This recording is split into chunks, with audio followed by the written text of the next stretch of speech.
I wasn't supposed to see the invitation.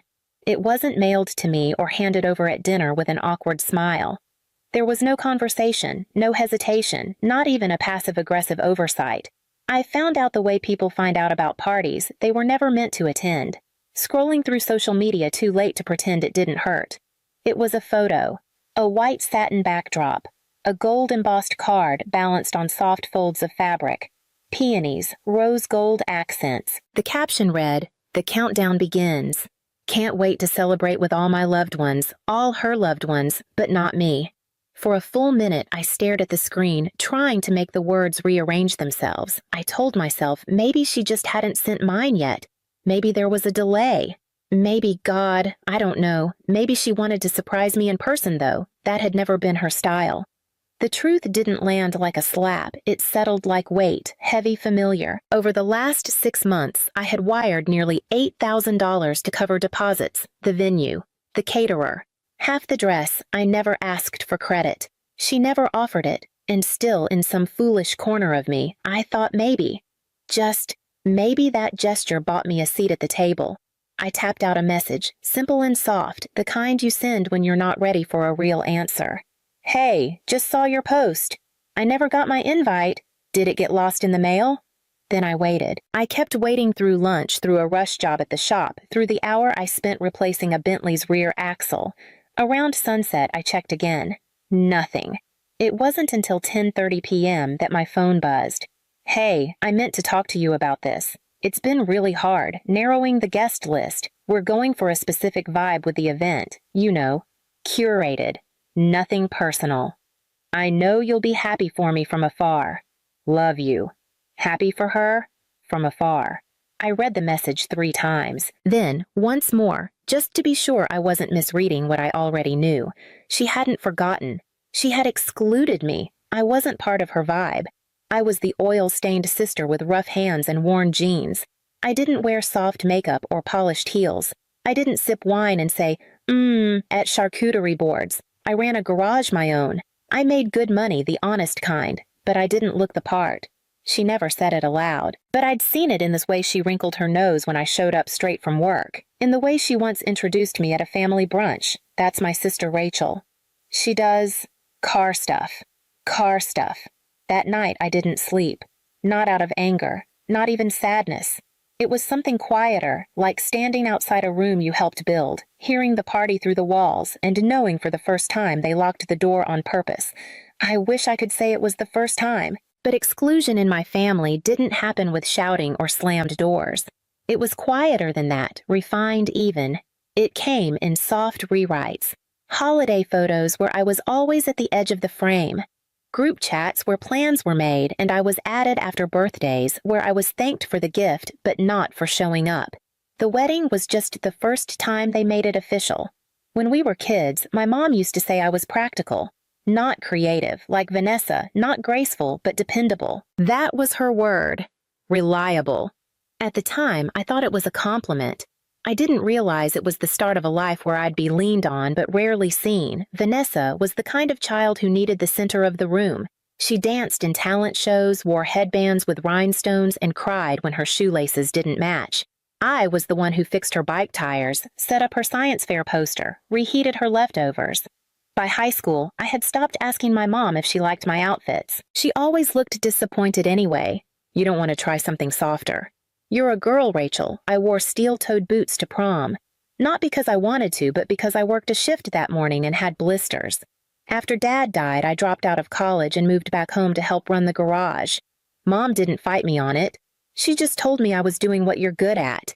Vanessa cried at the funeral, then posted a photo the next day with the caption, "My first hero. Rest well, Daddy." She spelled hero with an E, missing. But it was me who sat through the probate paperwork. Me who cleaned out the office. Me who negotiated with 3 angry customers the week after we buried him. No one asked if I was okay. Still, I paid for Vanessa's last semester of college when her loans didn't come through. Paid again when she moved to New York and needed a security deposit. When she came home with a failed startup and a diamond ring, I was the one who told Mom not to say anything judgmental. So when she sent that message, "You don't really fit the vibe," I didn't just hear my sister's voice. I heard a chorus. My mother adjusting her scarf at church, whispering, "Try to look like you belong." My aunt laughing when I parked my truck in front of the baby shower venue. "Couldn't you have borrowed something less?" Rachel. I kept waiting for someone, anyone to say something.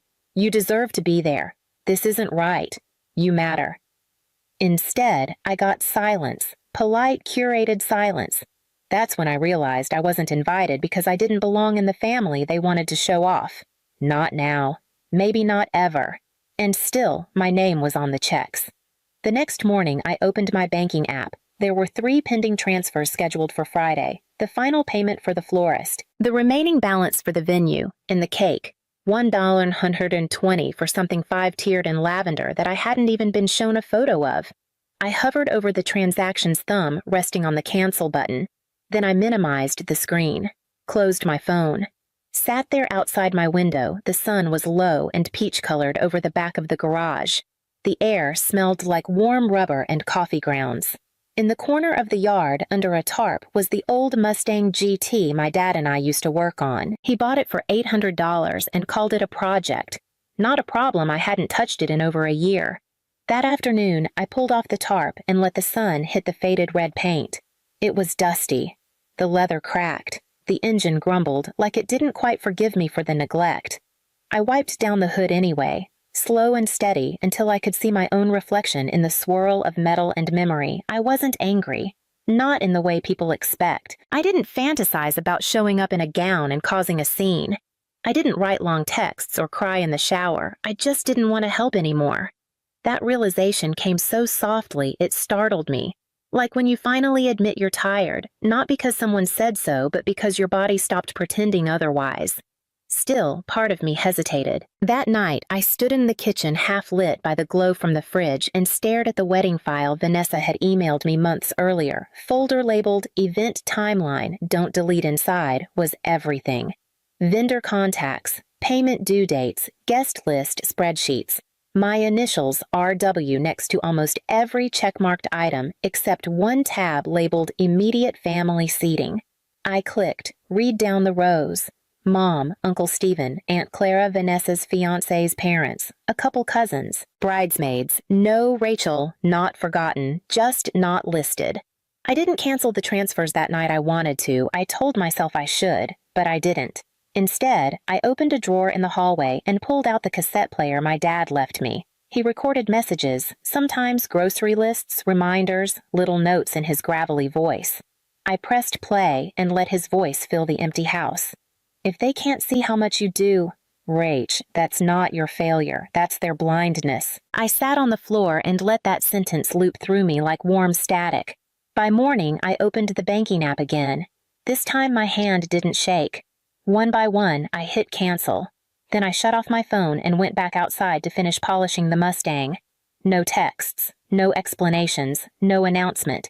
Just silence, but this time it was mine. I didn't mark the date on my calendar.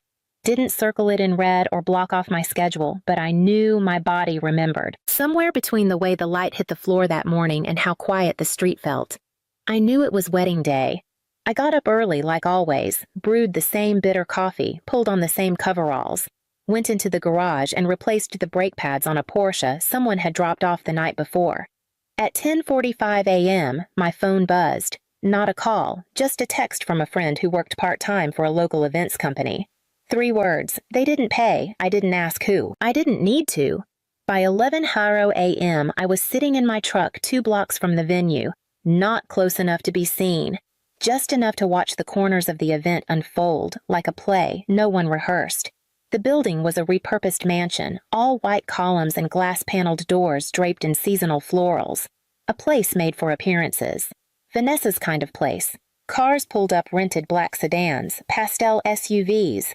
Guests stepped out in cocktail dresses, matching ties, heels catching in the gravel. They looked around. Some checked their phones, others adjusted boutonnieres, but the doors didn't open. By 11:20, someone knocked, then again louder. A wedding planner paced outside with a clipboard and increasingly anxious gestures. A man in a vest tried the knob. Locked. At 11:27 a.m., the venue manager stepped outside.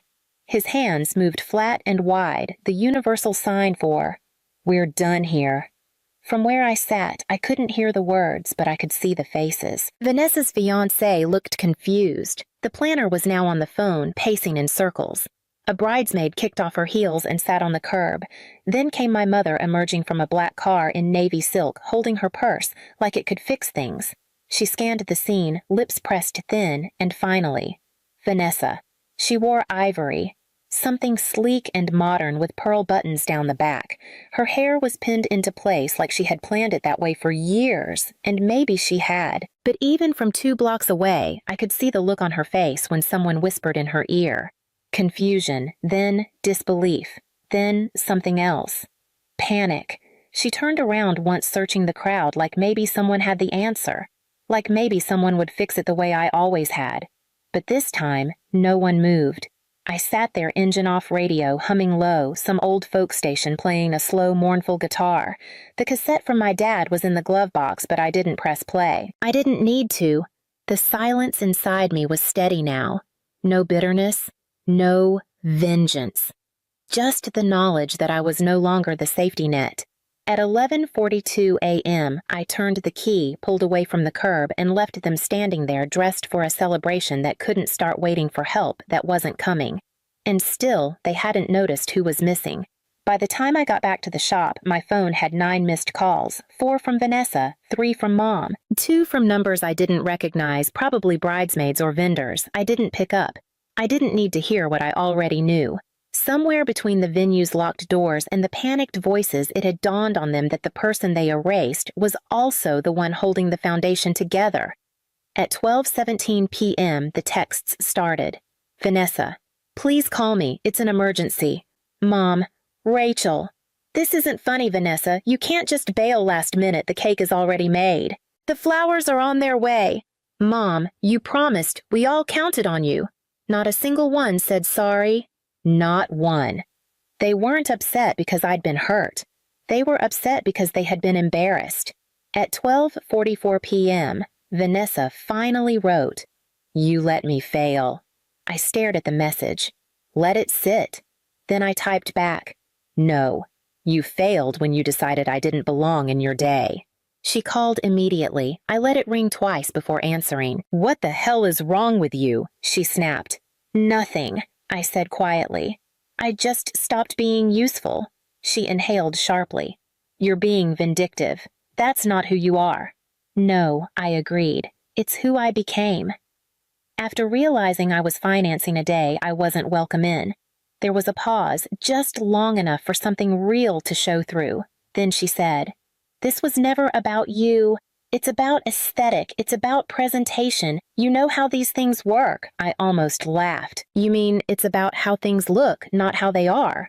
"No, I mean," she started, but her voice caught. I waited, then I heard it. That shift, that edge of desperation people reach when they realize the version of you they crafted, the quiet one. The convenient one has stopped playing along. "Look," she said softer now. "If I invite you now, will you help?"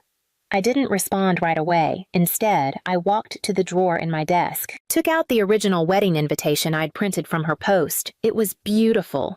Ornate lettering. Dusty rose trim gold foil accents. There was no Rachel anywhere on it. I held the phone close and said, "You built a day without me. You can pay for it without me too."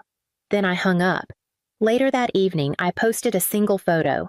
No caption, just a scan of the vendor invoice log with my initials circled in red next to each paid deposit, and a copy of the guest list where my name never appeared. I didn't check the comments. I didn't reply to the messages that came flooding in. But I knew people saw it. The bridesmaid who had smiled at me fake-wide last Thanksgiving. The cousin who once joked that I smelled like a transmission. The uncle who hadn't asked how I was doing since the funeral. They all saw it. And for once, they couldn't unsee it. Not because I said anything loud, but because I stopped pretending with them the same way they'd stopped pretending I mattered. It's been a year. No one ever said the word sorry. Not my mother. Not Vanessa. Not anyone who stood on that front lawn in their pastel suits and heels looking for someone to blame. But no one asked me for money again either. That part was new. For the first few weeks there were attempts, soft ones awkward. A birthday card from Mom that read, "Family is about forgiveness. Come by sometime." A forwarded article from Vanessa titled, How Sisters Heal. I didn't respond. I didn't block them either. Just let the silence stay. It knew what to do. I kept working. The shop did well. Better than before. Actually, I hired 2 new techs, both young women who reminded me of myself before I learned to flinch when someone used the word presentation. We fixed things, fenders, engines, busted radiators. I stopped trying to fix the past. One afternoon in November, I got a package. No return label. Inside a folded cream envelope with a gold crest. The same wedding invitation. Still pristine, but this one had something handwritten on the back. My name. Just my name. No message, no apology, no signature. I stared at it for a long time before sliding it into the bottom drawer of my desk. Then I reached for the photo of my father, the one where we're both covered in grease, laughing at something I can't remember. I taped it to the inside lid of the toolbox I use every morning. Next to it, I pinned the printed guest list. The version without me, that's my shrine now. Not to bitterness, not to pain, to memory, to truth. People ask sometimes, mostly customers who've been coming for years, why I don't go to family holidays anymore. Why I don't post pictures of gatherings or tag anyone in Thanksgiving toasts. I just say, they wanted a version of me that looked better on paper. Then I smile, offer them their keys and move on. I don't rehearse arguments in the shower anymore. I don't linger in the what-ifs. I know what I was to them. A backbone when convenient, a background when inconvenient. And now, I am neither. I am a name they once used, a presence they once omitted, a silence that now finally speaks louder than their stories. I didn't leave the family. They left me off the list. I just made it official. And no, I don't want their apology. I just wanted the lie to die.